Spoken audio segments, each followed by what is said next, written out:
Qingque and Hanya have great synergy.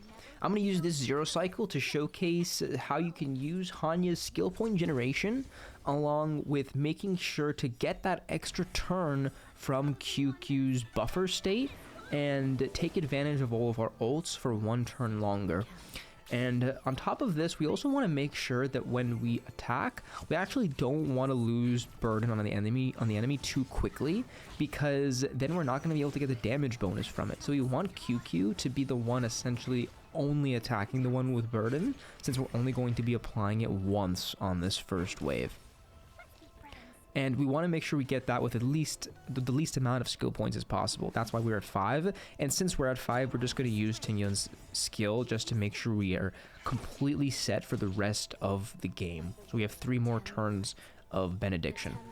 Anyways, we're going to make sure that Qingque's skill is used before all these ults, because now all these ults have a 2-turn span, but that 2 turns is going to start after this turn thanks to Qingque's weird mechanics.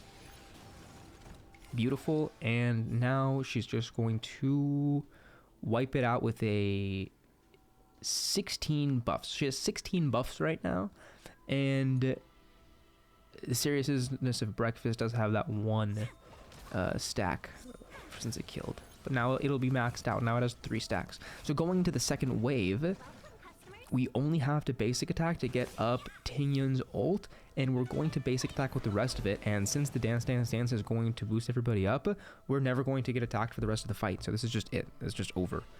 Sorry, I guess Hanya will apply burden on this one, because we do want to make sure that we kind of split up our damage in a certain way, because we're not going to be targeting that guy for the next attack. And here we go. We're just going to use all of our skill points. This is pretty lucky. We missed every single time. That almost never happens, but it took about 5 to 10 tries, and in that circumstance, eventually you will get a couple stacks of her skill. Also, she does have another 2 actions in this cycle, so this was a little bit of a lucky turn of events. And beautiful 173. And an Autarky basic attack, crit, and didn't crit, but it still killed. Perfect. Argenti. And I don't want to talk about this exactly, so let's just keep our eyes shut, and yeah. So for the builds on Qingque, she is on that S5 seriousness of breakfast, and on Genius / Sal Soto. And for Bronya, E6 as well. And then for Bronya on Past in the Future, we'll get that Bronya lightcone soon. And honestly, you don't even need the 4-piece messenger. This just made it so she was a little bit fit the speed a little better with the speed tuning. Yeah. And Tingyan, dance.